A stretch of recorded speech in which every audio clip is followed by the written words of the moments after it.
Gentlemen, welcome back to the shop. Tonight, a treat especial, garlic bread. We've got some fresh bread there, load of different type of cheese. It's a really simple recipe. Once I clear all this shit out of the way, we're going to get cooking. We'll go for the ingredients. I don't have a cameraman, so when the cooking starts I have to switch to voiceover. But all the stuff I picked up in Tesco's before I made it home. Obviously it's New Year's Eve, so the old coffin dodgers are out in full. I only managed to get cranberry, sage and onion batard for the bread. Wasn't my ideal choice. I fancied a cheese bloomer, but what can you do? Well, there should be 6 cloves of garlic there. 6. Imagine that's 6. That's okay. Mature cheddar for a little bit of bite. Parmesan. Extra bit of bite. And we've got the mozzarella to sort of cream things out a little bit. Pro tip with this: put it in the freezer 15 minutes before you need it. Then you can shred it nice and easily. Salted butter. I don't know why I'd ever use unsalted. What we're going to do, we've got a garlic and herb soft cheese that I'm going to mix with the butter and spread it all over the bread. And we've also got some flat leaf parsley that we're going to dice nice and small and sprinkle it over for a little bit of colour. So I mean, that is literally it. I mean, you've got 3, I suppose 4 different types of cheeses there: butter, bread, garlic, parsley and joggers.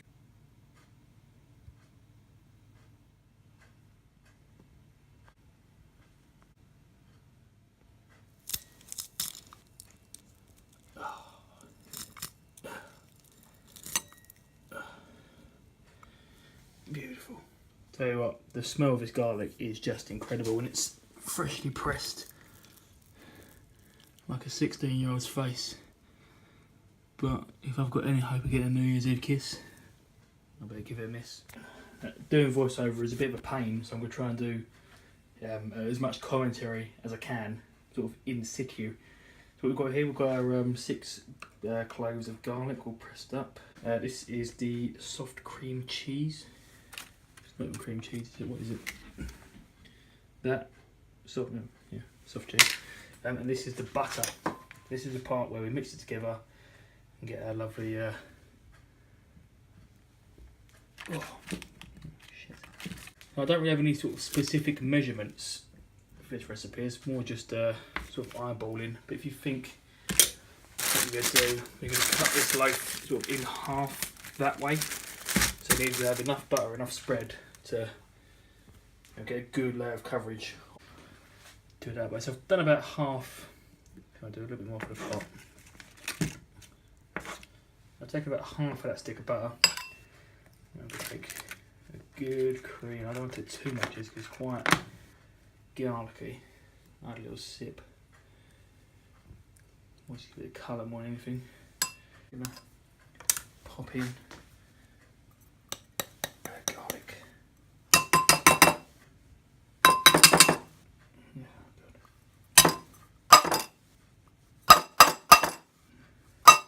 That'll do before I break the bowl.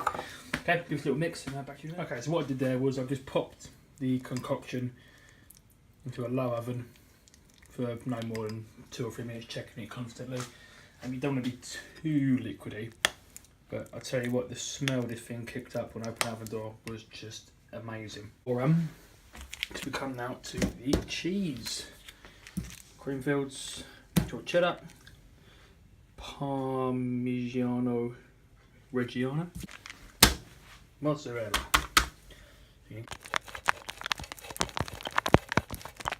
Okay, it's just like a little pile of cheese that we built up. Got the base layer of the cheddar. It was always going to be the main layer, really. The mozzarella sort of broke up more than I was expecting, so I managed to get the whole ball in there, and I've just used the little end of the Parmesan, as you say it.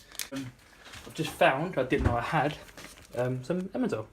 So I'm going to put that on there as well, but I'm not, I picked a comically undersized bowl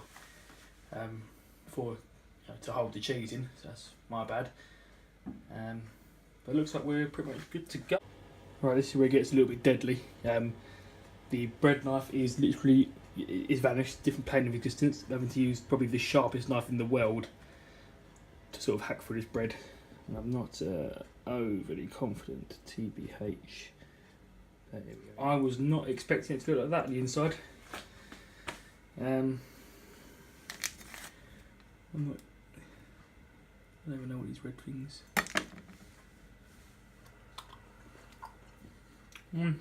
It's like a out of sift, isn't it? Cranberries. Oh yes, this actually smells really good with the cranberries.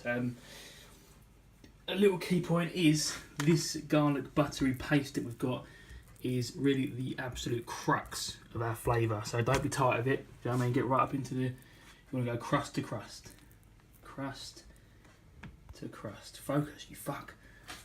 Crust to crust. Make sure we get it all covered there. And again, we eyeballed this, so I'm quite happy with the coverage. You can always use more if you like. Again, I've got to be careful about my breath later on. Yeah, look at that. I feel like a plasterer. But, you know, I mean, it's the little cheesy, pasty, buttery thing there. So easy, garlicky thing. Really easy to whip up. So if you need a bit more, let me rewind, go back to it, and we make some. So this bit done. Let's get on to the cheese. Now, I wasn't going to bother showing you how I chop parsley because, you know, it's pretty simple. But a little tip that I've learnt. What you've got to do is get your parsley and ball it up, sort of fold it. I'm just one-handed, bear with us. Fold it in on itself like that. So when you come to chop, dice is nice and easy for you. Here we go, check these out. Now, so the problem with recipes, or recipes like this, is they usually give you an NHS prescription of cheese. But nope, absolutely not this time. We've got mountains of cheese. I've gone way over the top here, because it's New Year's Eve, and why not? You have to obviously go as over top as that. There's a little bit of parsley, not too much, more just as a garnish more than anything. I've kept some to the side as well, because when this cooking gets all melty, you want a little bit just sprinkle on top, so when you take it to your party and your guests are looking at it, they're going to see all the fresh parsley on top. It's going to be right. It's time to check on our cheesy loaves. According to my calculation, it's been about 6.5 minutes. Just nipped out for a quick smoke and a drink. We're doing this live. I have no idea what to expect. Okay. So these smell absolutely incredible. Don't look half bad either. I think 10 minutes was probably ideal. Shit. There we go. So back in. There you go. Okay, it's been a hair over 10 minutes to make up my open the oven. It is time for the grand reveal.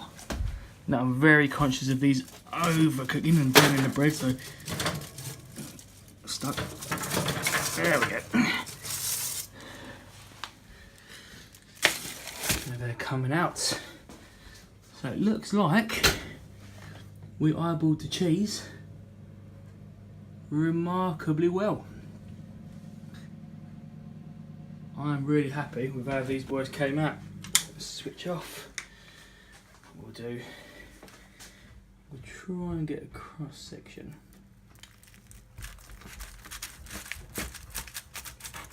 Oh, whoops, managed to wrestle it apart. I'm very disappointed with them cranberries, let me tell you. However, it does smell absolutely incredible.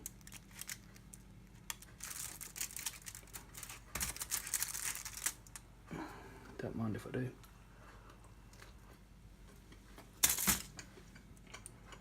Oh, it comes through really well. Cheddar's nice and crisp.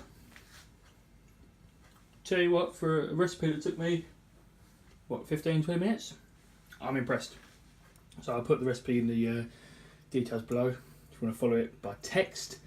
But this is, well, crack of black pepper, sprinkle of salt, and you're there. But that is how you do a lovely New Year's Eve garlic bread. Thank you very much.